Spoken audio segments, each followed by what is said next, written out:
Hi friends, Jenny's vlogലേക്ക് കൂട്ടുകാർക്ക് സ്വാഗതം. അപ്പോൾ ഇന്നൊരു ഈവനിംഗ് സ്നാക്കിന്റെ റെസിപ്പിയാണ്. വളരെ ടേസ്റ്റി ആയിട്ടുള്ള ഒരു സ്നാക്ക് തന്നെയാണ്. ഒന്നോ രണ്ടോ മുട്ട ഉണ്ടെങ്കിൽ നമുക്ക് പെട്ടെന്ന് തന്നെ നമുക്ക് തയ്യാറാക്കി എടുക്കാൻ പറ്റും. അപ്പോൾ എല്ലാവരും ഒന്ന് ട്രൈ ചെയ്ത് നോക്കാൻ മറക്കല്ലേ. അപ്പോൾ എപ്പോഴും പറയുന്നതിൻ്റെ നിങ്ങൾ ആദ്യമായിട്ടാണ് എൻ്റെ ചാനൽ കാണുന്നെങ്കിൽ ഒന്ന് സബ്സ്ക്രൈബ് ചെയ്ത് സപ്പോർട്ട് ചെയ്യുക. കൂടെ വരുന്ന ബെല്ലൈക്കൺ ഒന്ന് എനേബിൾ ചെയ്യാൻ മറക്കല്ലോ എന്ന ഓപ്ഷനും. എങ്കിലേ ഫ്യൂച്ചറിൽ ഞാനിരുന്ന വീഡിയോസിൻ്റെയൊക്കെ നോട്ടിഫിക്കേഷൻ നിങ്ങൾക്ക് ലഭിക്കുകയുള്ളൂ. അപ്പോൾ നമുക്ക് വീഡിയോയിലേക്ക് പോകാം. അപ്പോൾ ആദ്യമേ നമുക്ക് ഒരു മസാല തയ്യാറാക്കിയെടുക്കാം. അതിനുവേണ്ടി ഞാനൊരു പാൻ വെച്ചു. ഇതിലേക്ക് ഇനി എണ്ണ ഒഴിച്ചു കൊടുക്കുക. ഒരു 1.5 ടേബിൾ സ്പൂൺ വെളിച്ചെണ്ണ ഒഴിച്ചു കൊടുക്കാം. അപ്പോൾ ഇതിലേക്ക് ഞാനൊരു ഇടത്തരം 2 സവാള എടുത്തിട്ടുണ്ട്. അത് ചെറുതായിട്ടൊന്ന് അരിഞ്ഞിട്ടുണ്ട്. അത് നമുക്ക് പാനിലേക്ക് ഇട്ട് കൊടുക്കാം.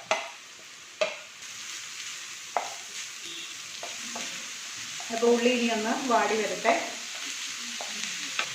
ഇതിലേക്ക് കുറച്ച് ഉപ്പൂടെ ഒന്ന് ഇട്ട് കൊടുത്താൽ പെട്ടെന്നൊന്ന് വാടി കിട്ടും.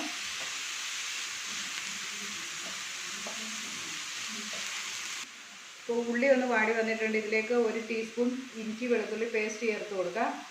അതേപോലെ ഒരു പച്ചമുളക് അരിഞ്ഞെടുത്തിട്ടുണ്ട്, അതും ചേർത്ത് കൊടുക്കുക.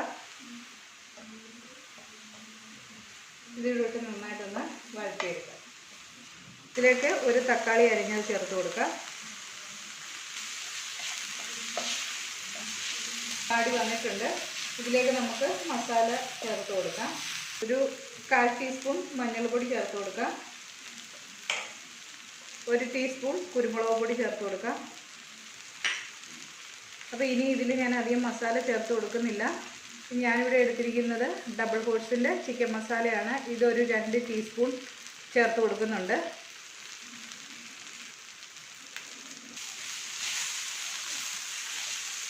നന്നായിട്ടൊന്ന് വഴറ്റിയെടുക്കാം. അപ്പോൾ ഈ പൊടി ചേർത്തതിൻ്റെയൊക്കെ ഒന്ന് പച്ചക്കുത്തിലൊക്കെ ഒന്ന് മാറുന്നതും വരെ നമുക്കൊന്ന് വഴറ്റിയെടുക്കാം. അപ്പോൾ ഇനി ഇതിലേക്ക് ഞാൻ ഒരു തണ്ട് കറിവേപ്പിലയാണ് ചെറുതായിട്ട് കട്ട് ചെയ്തിട്ട് ഇടുന്നുണ്ട്. കറിവേപ്പില അല്ലെങ്കിൽ മല്ലിയില നമുക്ക് ചേർത്ത് കൊടുക്കാം. ഇനി ഇതിലേക്ക് ചേർത്ത് കൊടുക്കുന്നത് ഞാൻ 2 മുട്ട പുഴുങ്ങി ഒന്ന് ചെറുതായിട്ടൊന്ന് അരിഞ്ഞെടുത്തിട്ടുണ്ട്. അത് നമുക്കിതിലേക്ക് ചേർത്ത് കൊടുത്ത് ഇളക്കിയെടുക്കാം. ഇതിന് പകരമായിട്ട് ചിക്കനും ബീഫും ഒക്കെ നമുക്ക് ചേർത്ത് കൊടുക്കാവുന്നതാണ്. അപ്പോൾ നമ്മുടെ മസാല ഇവിടെ റെഡി ആയിട്ടുണ്ട്. ഇത് നമുക്ക് തീ ഓഫ് ചെയ്ത് തണുക്കാൻ വേണ്ടി മാറ്റി വെക്കാം. അപ്പോൾ ഞാൻ ഒരു കപ്പിലേക്ക് ഒരു 2 കപ്പ് മൈദ എടുക്കുന്നുണ്ട്. ഇനി ഇതിന് ആവശ്യമായിട്ടുള്ള ഉപ്പൂടെ ചേർത്ത് കൊടുക്കാം. ഇതിലേക്ക് 1 ടേബിൾ സ്പൂണോളം വെളിച്ചെണ്ണയോട് ഒഴിച്ചു കൊടുക്കാം. വെളിച്ചെണ്ണ അല്ലെങ്കിൽ നെയ്യാണെങ്കിലും ചേർത്ത് കൊടുത്താൽ മതി. ഇനി ഇത് നന്നായിട്ടൊന്ന് മിക്സ് ചെയ്തെടുക്കാം. ഇനി ഇതിലേക്ക് കുറേശ്ശെ വെള്ളം ഒഴിച്ച് ഒന്ന് കുഴച്ചെടുക്കാം. ചപ്പാത്തിക്കൊക്കെ മാവ് കുഴച്ചെടുക്കുന്ന പോലെ നമുക്ക് കുഴച്ചെടുക്കാം. അപ്പോൾ മാവ് ഇവിടെ കുഴച്ചെടുത്തിട്ടുണ്ട്. ഇനി നമുക്കിത് പരത്തിയെടുക്കാൻ പാകത്തിൽ ചെറുതായിട്ടൊന്ന് ഉരുട്ടിയെടുക്കാം.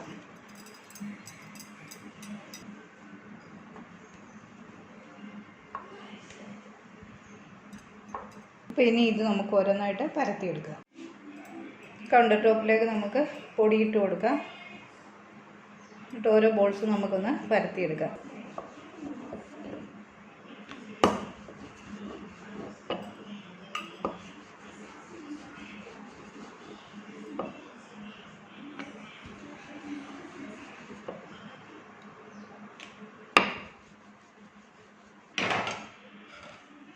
പരത്തിയെടുത്ത ഷീറ്റിൻ്റെ നടുവിലേക്ക് നമ്മൾ ആദ്യമേ തയ്യാറാക്കി വെച്ചിരിക്കുന്ന മിക്സ് കുറേശ്ശെ വെച്ച് കൊടുക്കാം. ഇനി നമുക്കിതൊന്ന് മടക്കിയെടുക്കാം.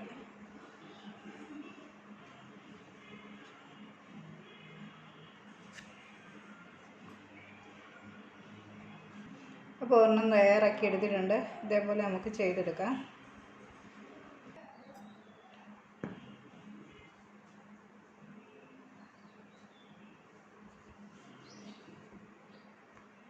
ഇനി നമുക്ക് ആവശ്യമുള്ളത് കോൺഫ്ലെക്സ് ആണ്. അത് നമുക്ക് കുറച്ചെടുത്തൊന്ന് പൊടിച്ചെടുക്കാം. അപ്പോൾ ഞാനിവിടെ കുറച്ച് ഇത് എടുത്തിട്ടുണ്ട്. ഇതൊന്ന് നമുക്ക് കൈവച്ച് തന്നെ ഒന്ന് പൊടിച്ചു കൊടുക്കാം. ഇത് നമുക്ക് കുറച്ച് പച്ചവെള്ളം എടുക്കാം, അല്ലെങ്കിൽ കോൺഫ്ലവർ കലക്കിയെടുക്കാം, അല്ലെങ്കിൽ മുട്ട ഉടച്ചെടുക്കാം. ഏത് വേണമെങ്കിലും ചെയ്യാം. പിന്നെ നമ്മൾ ആ കോൺഫ്ലെക്സ് പൊടിച്ച് വെച്ചിരിക്കുന്നതാണ്. ഇപ്പോൾ തയ്യാറാക്കി വെച്ചിരിക്കുന്ന ഒരെണ്ണം നമുക്ക് ഈ വെള്ളത്തിൽ മുക്കി വെച്ച് നമുക്ക് ഇതിലേക്ക് ഇട്ടൊന്ന് കോട്ട് ചെയ്തെടുക്കാം.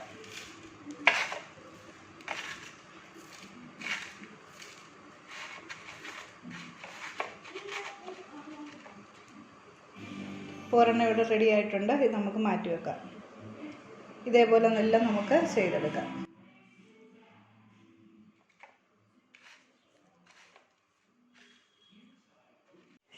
അപ്പോൾ ഇനി ഇത് വറുത്ത് കോരാം. അതിനു വേണ്ടി ഞാനിവിടെ എണ്ണ ചൂടാകാൻ വെച്ചിട്ടുണ്ടായിരുന്നു. അപ്പോൾ ഇതിലേക്ക് നമുക്ക് ഇട്ട് കൊടുക്കാം. അപ്പോൾ തീ ഒന്ന് കുറച്ച് വെച്ചിട്ട് നമുക്ക് ഇട്ട് കൊടുക്കാം. പുറത്തെ മാവ് നന്നായിട്ട് വേകണം.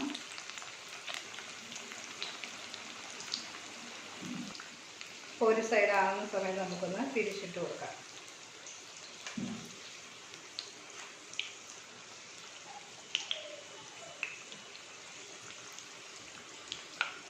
ഇതിപ്പോൾ ആയിട്ടുണ്ടെങ്കിൽ നമുക്ക് എണ്ണയിൽ നിന്ന് കോരിയെടുക്കാം.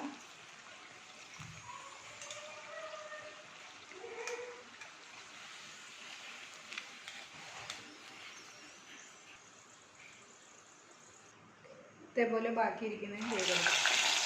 ഇതെല്ലാം ഇവിടെ ഫ്രൈ ചെയ്തെടുത്തിട്ടുണ്ട്. നല്ല ടേസ്റ്റി ആയിട്ടുള്ള ക്രിസ്പി എഗ് റോൾ ഇവിടെ റെഡി ആയിട്ടുണ്ട്.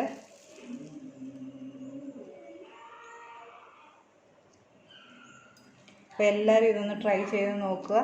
അപ്പോൾ നിങ്ങൾക്ക് വീഡിയോ ഇഷ്ടമാവുകയാണെന്നുണ്ടെങ്കിൽ ലൈക്ക് ചെയ്യാനും ഷെയർ ചെയ്യാനും, ചാനൽ നിങ്ങൾ ആദ്യമായിട്ടാണ് കാണുന്നതെങ്കിൽ ഒന്ന് സബ്സ്ക്രൈബ് ചെയ്ത് സപ്പോർട്ട് ചെയ്യാനും മറക്കല്ലേ.